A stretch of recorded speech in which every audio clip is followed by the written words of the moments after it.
I don't know about you, but when I think of the Hitman franchise, the first image that pops into my mind is Anathema, the first level in Silent Assassin on PS2. Yeah man, crowded around a friend's TV after school, trying to catch a glimpse of the action through a boisterous crowd. It was my introduction to the concept of stealth, sneaking undetected through an environment to complete goals with a variety of different outcomes based on how you approach the stage. It's genius and damn cool, but to be honest, that's the only one I've ever played, because I'm not really good at this type of playstyle. Yet the series as a whole has always caught my attention, watching my favourite Let's Players crapshoot their way through many of the later games. But when it comes to Codename 47, released exclusively on Windows in 2000, well, I've never met anyone who played it. I mean hell, despite the 2 in the title, I think most people act as if Silent Assassin was the franchise debut. So I decided that I wanted to find out for myself why such an influential franchise has such a forgotten introduction.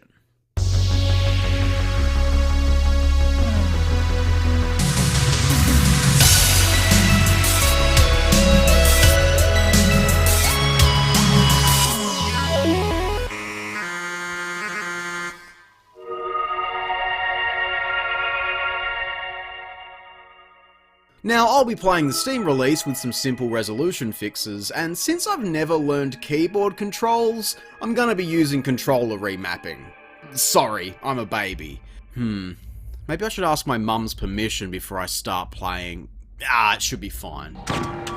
Look at Hitman's dead, soulless eyes. That should have been my first indicator that we're in for some hell. Cold open into a dank hospital bed, waking up to the echo of a doctor guiding us into the training mission. You've got to love how 2000's PC game looks. IO Interactive are almost known exclusively for the Hitman games, so I am looking forward to seeing the humble beginnings. No mega franchise, no reboot, no films, just pure gaming from an era so fondly remembered. In the hospital, we learn about guns, close quarters combat, and stealth, along with the simple introduction to costumes, which we'll explore in depth later on. Each mission begins with a brief at the computer, discussing objectives, highlighting relevant targets, environmental intel, and selecting a suitable loadout for the mission. Apparently, international killers run on a strict budget, so only bring what you need for each mission. For sneak attacks, you'll need something like a knife or the fiber wire if you want to keep things more tidy. We've got guns and ammunition, though you need to be aware about looking too suspicious while being the sole human being walking the streets with high caliber artillery. Other tools like the compass can help with navigation, and the binoculars come in real handy in large open spaces because draw distance wasn't quite invented yet. While the industry definition of stealth as a genre is certainly accurate, especially in this case as most levels have us get within breathing distance of high value targets in order to sneak kill them, I want to make it clear that stealth as a genre, in my opinion, is a subset of the broader puzzle genre, if you catch my drift. At its core, Hitman is a puzzle game, leading 47 through trial and error to find all the pieces in order to complete your goals. Sure, you can run in, take the shot, and run off like a gay little schoolgirl, but playing it smart is where a lot of the interest lies with each new scenario. And while restarts can be frustrating for some, I still really enjoy the formula. Expect each new level to take a few runs to get the hang of everything, such as routines of enemies or pedestrians roaming the area, to look for hiding spots for yourself or somewhere to place dead bodies because, well, I mean that's kind of a dead giveaway, as well as looking out for potential opportunities for exploit. So, as much as you need to be clever about your equipment and your approach, it is inevitable that you'll be playing kind of dumb to start off while you start preparing for an actual run. It's a real speedrunners kind of gameplay loop, and man, if you want to see some cracked shit, well, you're not going to get that here because I trip over my own shoelaces every chance I get. Hey, I did say at the top of the video that I am not good at these kinds of games, so perhaps I should have played it on easy. 47's greatest tool is his innate ability to blend into any environment and seemingly change ethnicity on command. Anyone you take out can be stripped of their clothes as means of disguising yourself into guards or militia, key gangland figures, or to throw pursuing enemies off of your scent. It's a really cool mechanic and can lead to some funny moments. Like, sorry sir, you can't wear a three-piece suit into the spa, nor can you conceal all of those weapons of mass destruction on your person in only those tight little swim trunks. So you've got to be discreet about what you're carrying and be clever to avoid metal detectors, for example. Sometimes this means finding a way around, or it might mean an entirely unique approach to score a kill. It's very clever.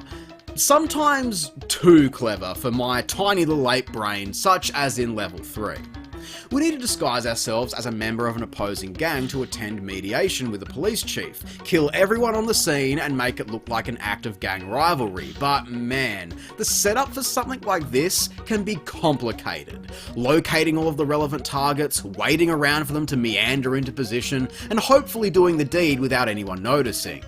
But you can't even get close to the meeting area holding any weapons, and the longer you stand around sweating, the more suspicious people grow. See, you need to have already figured out that you can climb in through the bathroom window prior to this meeting and plant a gun on the premises. But even then, it's still a slaughterhouse. And that's how most missions tend to go. Before long, levels massively expand in scale and complexity with multi-story complexes, labyrinths of underground passages, and different layers of security. Yeah, all in the same level. Look, I do really like that. As I said, it's a huge puzzle that needs solving, and it's a really awesome way of presenting that concept, but it does feel a bit claustrophobic at times. I don't know, maybe it's my social anxiety or the fear of being perceived, but I simply can't shake the feeling that people are immediately suspicious of me, even trying to get my foot in the door, just in order to piece together what I'm actually supposed to be doing here. You need a strong understanding of the order which certain events need to take place, so that you're not just wandering aimlessly.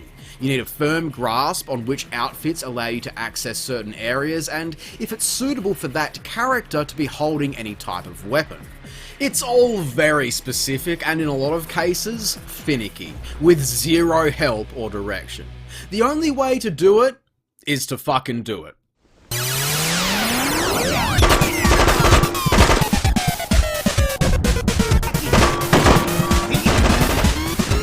Or, if it's your first time, a walkthrough is also totally acceptable in my opinion.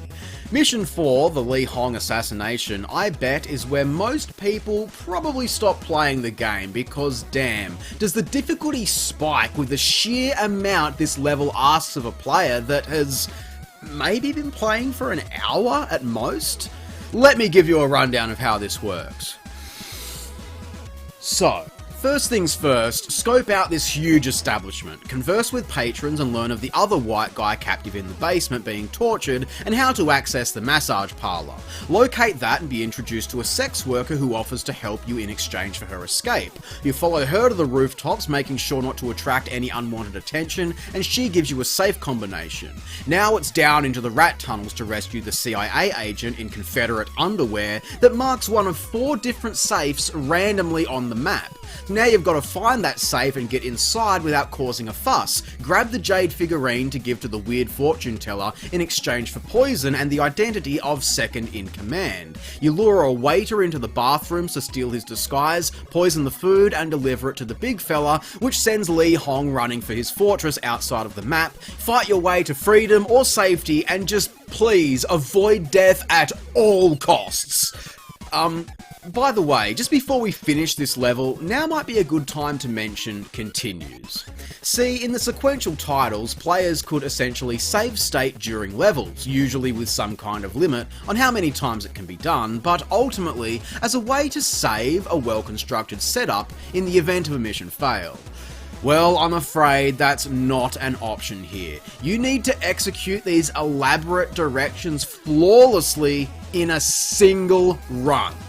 Now sure, you are offered 2 restarts, which restore you to a safe location on the map, saving your inventory and any mission progress precisely up until the exact point when you died. So this is a good thing, right? But please, just listen to what I'm actually saying here, okay? Because the game restores you to the exact point in which you died. What that means is that if the guards are looking for a mysterious bellboy and you spawn outside the building, Well, good luck getting back through the front door dressed as the bellboy, because these guys know you're a hitman, so what's the point? Sometimes you'll even respawn inside of a random room, and before you can even get your bearings, bad guys are already storming your position like the game gives away your hiding spot. What the fuck is that about, man? That's called restarting in a failed state, not continuing.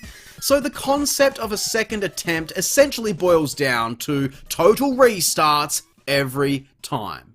You fuck up anything, one stray bullet, one stray pixel, quit and restart. It is brutal. Anyway, back to level 4, which yes, we're still doing because fucking oath, each attempt takes like 30 minutes, and I'm embarrassed how many times I got so close to the end just to have one stupid thing go wrong. But if you can manage all of the prior steps successfully, well, now you've got to outwit everyone alerted to your presence, find a way to access Old Mate's fortress, sneak in, make the kill, and escape. Fucking oath. This might just be one of the hardest games that I think I've ever played. But look, this isn't Dark Souls hard, alright? This is NES hard. This is eat your spare change kind of hard, alright? And let me tell you, it gets worse, because, well, that was only Act 1. Leaving Kowloon, we're now dropped into the jungle, which is total whiplash. We're looking for a crashed plane in order to seize a rare item stolen from the native tribe. Now, navigating this place, I know you're just looking at this and thinking to yourself, what is this shit? I mean, seriously, the layout of a building or a city block usually has a few landmarks or distinct zones for reference, but this is just trees and draw distance with enemy patrols scattered all over with better eyesight than you. This is where the binoculars are really important if you want to maintain a stealthy approach. Once you retrieve the item, it's a huge trek all the way to one corner of the map, which is where we meet the Uwa tribe. Uwa, isn't that a game console? They tell you that their friend has been captured and to please go rescue him at the other side of the map. Are you kidding me? What are we doing here? What happened to the cool taking a sniper rifle out of a briefcase and slipping into the shadows? What happened to the man in Confederate underwear? We rescue the guy in an epic shootout, and now we have to run back to the village. Okay, so you're just fucking mocking me at this point. Is that what it is? You sick bastards? However, in a shocking twist, the next level can be completed in about 90 seconds, which, man, is a breath of fresh air. We need to sneak past the jungle god, which is this big leopard thing. Killing it makes the native tribe want to kill you with blow darts, so if you want to be clever, you can offer it a sacrifice to gain admittance into the next stage, which is a pretty neat idea. I kind of like that. I also like that being deployed out here in the jungle, our inventory carries over between each mission, meaning that you need to think carefully about which items you take with you into the next. See here, for example, I could probably pop this fella's brains out in one shot, but I dumped my sniper rifle 2 levels back, so now, well, we've got to find a different approach. This level sent me over the fucking edge. Like, I'm not even trying to be funny when I say this. I was kicking and screaming and whimpering like a beaten dog. The premise here is that we need to break into a drug lord's mansion compound, fight him like the ending of Scarface, blow up his secret lab and escape. Doing that, however, is some of the most non-functioning gameplay I've ever seen. The setup is fine in theory. It's a huge space with guard patrols everywhere, but by complete chance, I arrived here already in disguise. Man, I couldn't imagine making it this far in my used car salesman attire trying to blend in. To get inside the base, you need to venture all the way around to the other side to the only gate, and scattered inside of various tents, we can restock supplies ready for the encounter. Now, in order to get close to him, you basically need to wipe out every soldier on the property, which is a tall order, especially with snipers in towers every half a draw distance. My first thought here was to climb up and maybe pop them off so they wouldn't cause me any trouble, but apparently these ladders specifically are 47's kryptonite. I don't know what that's about. So I had to take a more hands-on approach.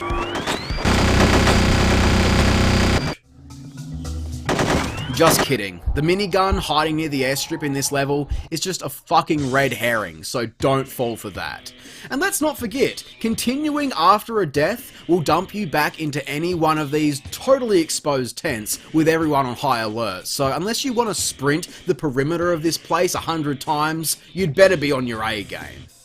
Finally, you do it and confront Scarface, who blows up, triggering a boss fight. Since the gun combat and movement isn't really designed for this kind of firefight, all you can really do is just try to use the walls as a shield and hope that he dies before you do, which, man, this dude is a sponge. It takes so goddamn long to do this. Why did they think this was acceptable? Ugh, maybe nobody survived this far during playtesting. Who knows? But anyway, now he's dead, we've got the bomb, and I'm trapped upstairs with shots flying through every window. But hey, I managed to make my way out into the secret lab wearing the General's uniform, which I apparently picked up at some point by pure accident. Just gotta make my way over to the plane to escape. What the fuck?